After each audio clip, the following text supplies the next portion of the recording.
This is gonna be a really good trip.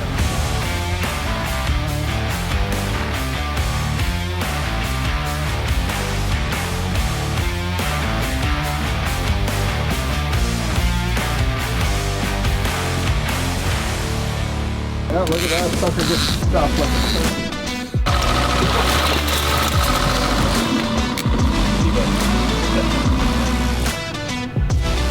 Oh, he let it go. I don't do this very often.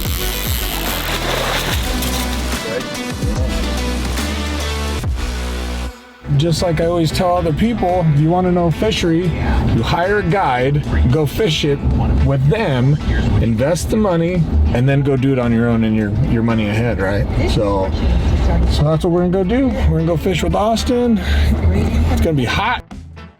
Anyways, we're gonna go give her hell. You guys all know how to use line counter reels, so that's the biggest thing, you know, the typical deal. We're gonna let the lines out. We're gonna start the bow rods out at, we're gonna go 24 on the bows. We're gonna go 26 in the middle, we're gonna go 28 in the back. Actually, let's go 28 in the middle and 30 in the back. It's pretty hot out here. The fish are probably down deep. Let them out slow, they'll get tangled if you let them out too fast. We get a fish on, we're leaving all the rods out. You're just gonna control your fish, and I'm gonna try to net them and all that good shit. Okay, so leaving rods out while fish is on, and yep. You're trying to pick up. Sometimes I might have you grab a rod and get it out of the way if it's gonna run into it, just so we don't take too much time to get untangled. Right on, guys. So, I'm pretty jacked up. We're up here in northern Washington, fishing with Austin. I have never experienced this sockeye fishery up here before. It's a very popular fishery. It's become more popular over the years, and now with the amount of information out there and dam counts and people being on those dam counts like they've never been before, man, people live off that information before they go fishing.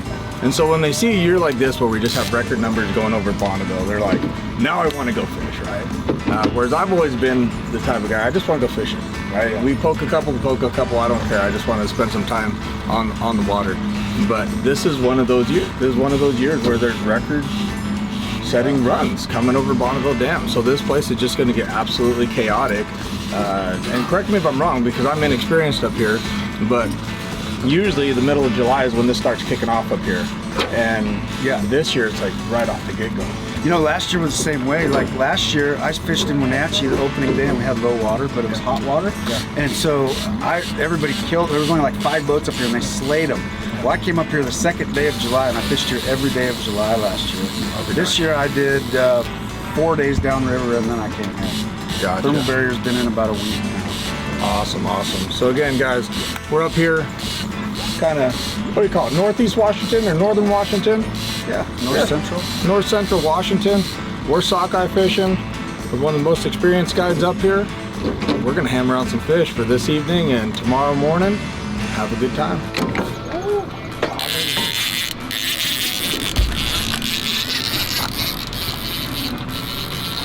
Yeah. Nice one.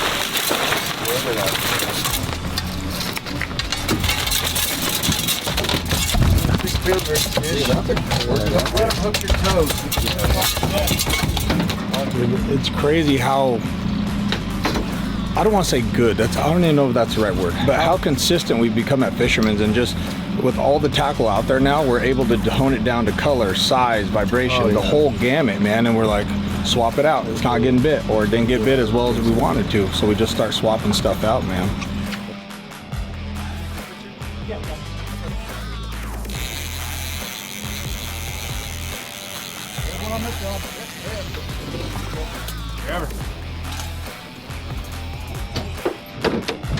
I reeled in like my kids are doing in the rock over.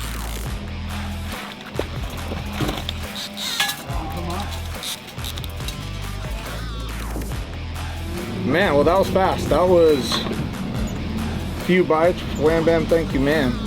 But do you find that, like, you find a biting school, or as soon as one goes in, it kind of triggers the rest of them to go? I watch them on my screen, and there's just one right there, fish on. Oh, came off. I watch them on my screen come up to our baits, and there'll be 1 or 2, and one will come in and go out, and another one will come in and go out. And they're running in little pods of like 10, 15 fish. Fish on, bow rod. Yeah, look at that. They're getting stuffed like a turkey. Oh, getting bit right here. Getting bit. Oh, he let it go. Almost.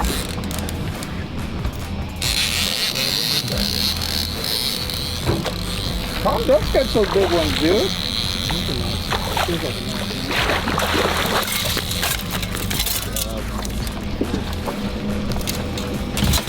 The grade of fish this year. That's a nice sockeye. That's a really nice sockeye. Water is too hot in the Okanagan River, so we watch these for the thermal barrier to go in. There's a little station up the river a ways, and you can check. It's a WASDOT deal, and you can check the water temperature. So when it gets over like 71.8 or something like that, or 71.5, they won't go up the river, and they're here. The thermal barrier's in, and they just keep piling up right here. They don't leave. If we got a big rain or something and the river cooled down, they'd shoot to Canada. But that's not really gonna happen, I don't think.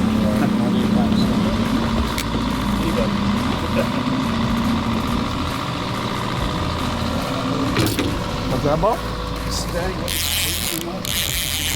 Wasn't freaking out? Kind of walked over and picked it up. I like that. Oh, that one got a wiggle right there.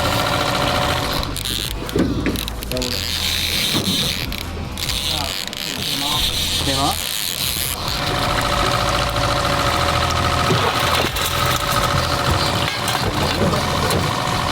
Tasty critter right there. That's a tasty one. It's awesome. Like, I love most of my it. people are squealing and jumping and running and setting hooks. I get excited in a different way, though. It's that bite. That bite is what does it for me, you know? I just love catching fish, man. My favorite part is netting. I like putting them in the net. Go ahead and lift for me. And he turned me on to that, and I started doing it, and it changed my hookup ratio a lot. I'll do that. But they're like freaking needles. They're so sharp. You did. That's good one, And right now, early in the season, like when you guys are getting them down there, they were super good. Yeah. Right now, they're still pretty darn good. Yeah, just the outside's changed color, but the meat quality still. Yeah, and you can tell this one is a little bit different than one of the other ones we got. He's a little older fish. We got some brighter ones. There's a fish on back there. Right side, right side.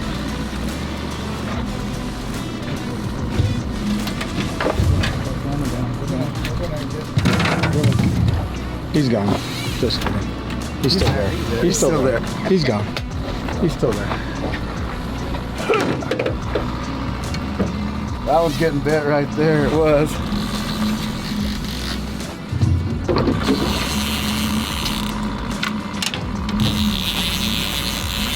I think that one's tangled or it's getting bit. Right here. Yeah, that middle one. He's home.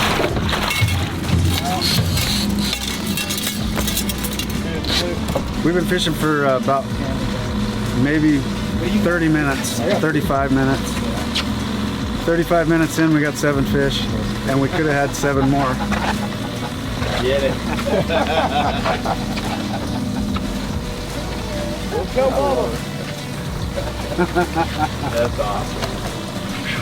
I'm gonna make the video. B-roll footage. Put him in there. Frank Reed's in there. That's my wife's name when I was ordering those. I had to get one of them. That must be a Mickey. My wife's name's Randy. Your wife did? Yeah. Do you mind filming that? I ordered that blade just because of the name. That's how I got that name. My wife came up with it. Nice. Beautiful. You weren't all the way down at depth, were you? I was right there. I just stopped it. Close. There you go. Beautiful. You got the old pliers. Isn't that fun when they hit it in your hand? Dude, that's the best. That is nothing better. I'm gonna throw him back. Don't you? He should be fine. He should be able to walk that one off. No, dude. Yeah. You're not gonna swim too well. Right on, guys. We just finished up with a quick evening of sockeye limits, man. That was a lot of fun. I'm actually looking forward to tomorrow morning even more. Again, I'm new to this fishery up here. Our product's not new. A lot of guys have been running our products up here for a long time, but me fishing a new area definitely gets me excited about it. And anytime you're gonna go up to a new fishery, I tell people all the time, the best thing you can do is invest in a guide for a day or two. Be straight up with them, go, hey, I wanna learn the fishery, I'm gonna be doing this, I got this trip coming up, whatever it is, be straight up with them. But it's a good way to kind of show respect to the local guides as well, you know. Don't just show up there and just start asking questions about what do I use, how deep, this and that and the other, because most guys like myself or Austin are going to be very friendly and we'll let you know, but at the same time we have a lot invested. And the biggest investment we have into these fisheries and knowing how to be consistent in catching is time. We have a lot of time invested in that, and paying someone's guide fee for that experience is well worth the money. I don't care what it costs. It's well worth the money, and it's just a great, respectful way to get into a fishery. And that's just the right way to do things, I think. So I always suggest that to people that are jumping into a new fishery. But again, man, we're looking forward to tomorrow morning, dude. That was awesome. That was awesome. That was, it's a beautiful evening, obviously. Beautiful country. Reminds me of a lot of back home on the Snake River. So we're gonna get up and do it again tomorrow.